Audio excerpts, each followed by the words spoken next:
Hey everybody, welcome to a brand new spontaneous toy review by your host Scott Zillner here at Toy Wizards. That's toy-wizards.com. And today's toy review, I'm so happy to say, is this guy.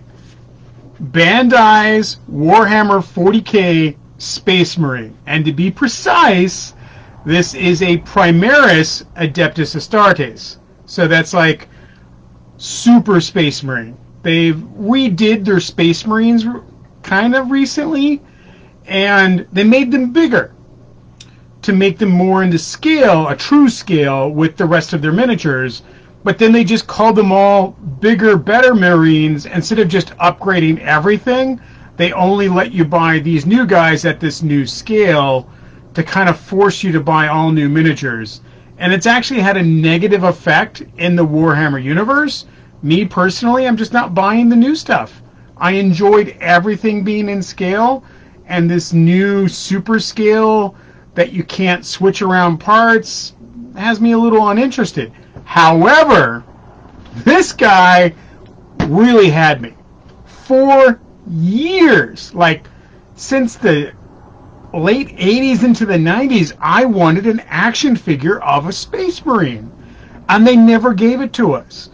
Years and decades have gone by. They've never given us what we wanted. They give us miniatures, and I love the hell out of miniatures, but they've never given us this. Until Bandai stepped in and said, hey, we'll make some, and we'll make it a limited run. They made that limited run. I was a jerk, and I did not pre-order, assuming I would be able to buy one from somebody and once they came out. Completely wrong. My fault. Utterly my fault. Luckily, my buddy Mike was able to get a hold of one, had it sent to me, and I got it a couple days ago, and I have not stopped playing with it since.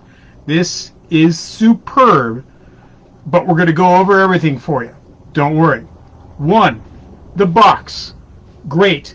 Big box. Nice color. Lovely images. It really lets you know, hey, this is what's in that box. This is what you're buying. Great. How the hell do you open it? Well, there's a couple things here on the tape, but it doesn't all the way open. Okay, well, it's in a slip sleeve. So there's a sleeve over the box. No problem. I'll just pull that out. No, you can't. You cannot pull the slip sleeve out. It is so wedged in there. There's no way for me to do it without ripping the box to shreds, which I almost did trying to open that up. So what you have to do is then take a little knife and cut open the sides, because you have to do it at an angle because it's really taped in there, and then the one on the top. Now that that's done, you can then open this up and peel it open. Now you can see all that gold there because there's a giant window. You know, there's a window in there for this slip sleeve to come off that doesn't come off. They didn't try their packaging. You know, the packaging, that's just a dynamic fail where this is just a tad bit too tight, and they shoved them on there anyways. You pull that out and you get this, and this is fantastic. What is this? It's a big thing. This is where your figure would be. His backpack, his extra hands, his gun, his knife. It's in a multi-layer clamshell that fits inside that box, which I have to put that back in the box to keep it from collapsing because it's so tight. Now, I opened him up already. I opened him up days ago. I'm not even going to kid you on that. I'm not even going to like, oh, I just opened it. No, I did it days ago. For today. Here he is.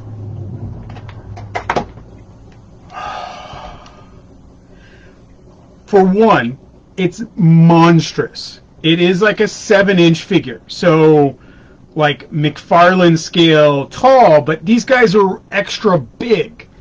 And I really wanted to try to explain that to people that don't know the Warhammer universe, just how monstrous a Space Marine is. Since he's 6 inches or 7 inches in Marvel Legends figures like 6 inches, you're like, oh, look, that's scale. It's not. These are too big.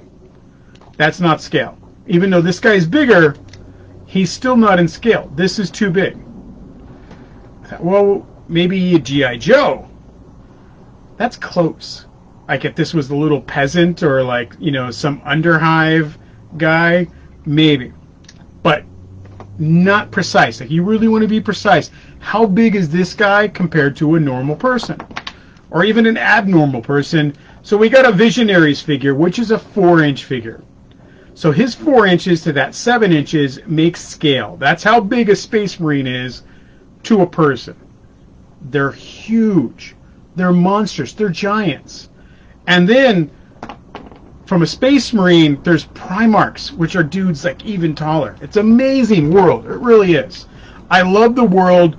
I don't care for the way the company does some of its things and the extreme cost of miniatures. I'll go over that at some point in a whole nother article. It's a complete thing. But how much one miniature can cost $30 and it's this big. But you can get a Gundam kit bigger than this guy for $30.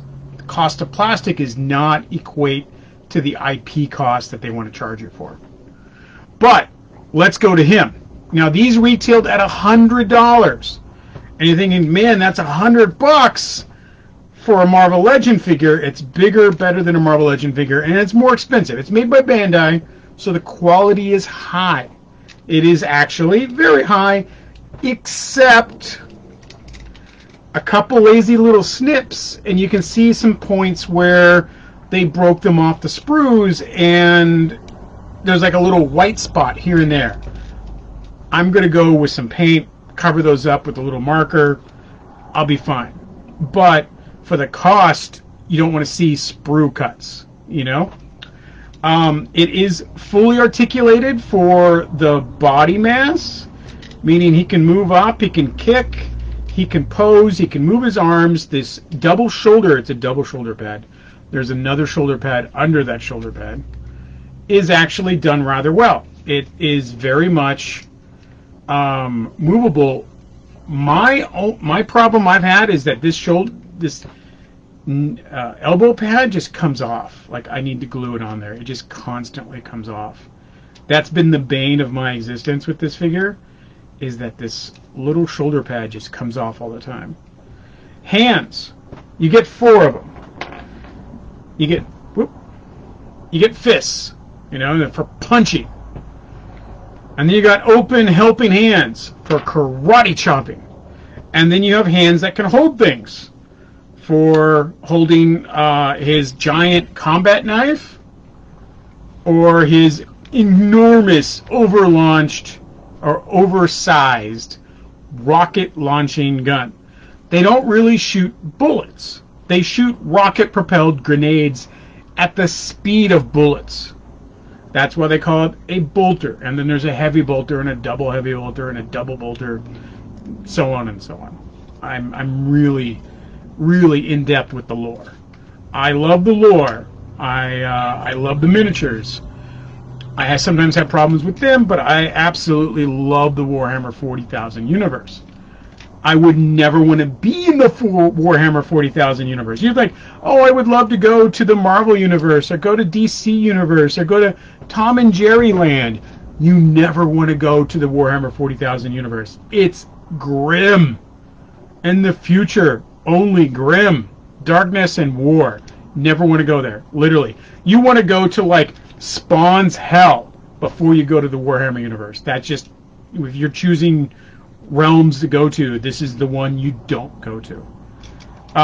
These are the saviors. These are the Adeptus Astarte. They are the only line in the sand that's keeping the universe of humans being overrun by all types of horrors. And this armor is the newest armor. Mark 10 Primaris armor. So it's got a lot of improvements over the Marines of my age, which were, you know, up into the 8s, like 6, 7, and 8 Mark 8 armors. Most notably, he's got a nice little, like, you know, little 6-pack area there. The helmet is a brand new helmet for this armor, a higher collar. There's other little things, Like on the arms, there's an extra piece of armor there. There's 2 extra pieces of armor on the legs. And then the feet up into the knee joint area is also redone. There's some cosmetic stuff to the backpack, but it hasn't been really overworked completely. Just a couple more pieces of armor. It's like an upgrade. So this is your current model. There's only 2 accessories, the giant gun and the combat knife. Now, in the game, there's lots of variants of these dudes with lots of different weapons, depending on what you want to do with them, and you'll not see them done by Bandai. Bandai was kind of a one-time deal. You could get it, it's gone, now it's on eBay. You got to pay extra money for this. This is a blue guy, and you're like, okay, there's a giant Omega symbol here. That is because this is the Ultramarines, which are like, there's lots of different chapters with lots of different dudes, and they all have different abilities and attributes. These are the vanilla Marines. These are like as plain as you can get. And of course, with the Bandai release, only this one was made. I'm a Space Wolf, which is like Viking Space Marines. And I could customize this to be that. However, McFarlane is also doing a Space Marine, and they're going to be more mass market, plus pure gray ones that you can then paint yourself. Was I going to wait for that? No, I was going to buy this one now. I'll get McFarlane's. I'll buy our army build McFarlane's. However, this guy I had to have, and I have him now. Mobility, he's got the little fanny pack. Guards here actually move quite a bit. Shoulder pads move a lot. Arms and legs are very opposable, and they stick. Head is actually got like a ball underneath his helmet, and then he can go side to side and a ball on top of that as well. So it's gives him a lot of movement. You can kind of like push that head down so he's looking down at you or up, and a lot of good posability. Now, the only problem I have with the posability is that he is very top heavy, and there's no weight in his feet. Compared to like the 3A or 3.0, the 3.0 Bumblebee, which had a very similar foot design because they were weighted. He could stand on one foot and pose. This guy can't. You put him on one foot and he just falls forward. There is a lot of posability you can still do with the figure. It is still very impressive. It really is. But some of the posability would need a stand of some sort, just because the backpack and everything is so heavy and he has no weight on the bottom. But it is a fantastic action figure. Like, why is that gun so big? So he can kill things. It's massive, so he can just blow stuff away.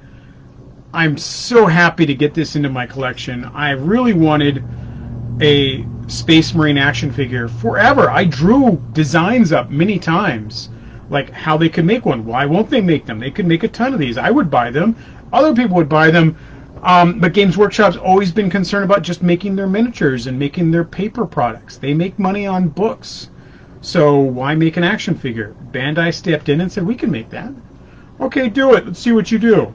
Fantastic. Okay, can't make any more. Done. McFarlane, our only hope now rests on you to get more of these into people's hands. It is absolutely fantastic! Fantastic! I seriously won't stop playing with this for weeks and trying to come up with all types of new poses, and I just wish I had more of these to paint, but I can't paint this one because it's the only one I got. They're just too rare. It is a great figure. Great posability, great ability to change stuff out. It's got multiple hands. I certainly would love different versions of it, but we got to do what we got to do, and this is what we got.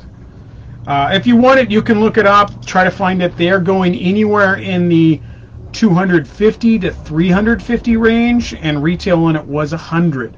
So they are expensive. I paid $200 for this, through a deal with a buddy, like asking for a favor. Like, I owe the Mafia help now to get this, but I got it. It's fantastic. Truly is one of the most wanted, and his other elbow pads fall off. I'm going to touch that up with glue. I'm going to take a little drop of super glue and glue that in. That's the only bad thing I can say, is that those elbow pads tend to flick right off. But the way that the arms and hands are made in, they're all kind of made in so you can pop them off easily. So there we go. That hand comes off. We can give him his karate chop hand. That goes on easy. Easy peasy. I would never do that, though. He should be holding his gun at all times so he can kill things. Space Marines are the unequaled killing champions of the universe. And people say, oh, well, I've played Halo and Master Chief. Master Chief would not survive against a Space Marine. And there's tens of thousands of these guys. This is the ultimate killing machine in the universe that you never want to go to. Again, awesome piece. Thank you, Bandai, for stepping in and giving us what we wanted, what I have wanted for decades. And I finally have one. I'm so happy. Thank you, and everybody else. Remember, Toy Wizards. That's Toy-Wizards for your daily toy news. I'm your host, Scott Zillner. Thank you very much for watching, and we will catch you later. That's kind of sounds it really loud. Yeah.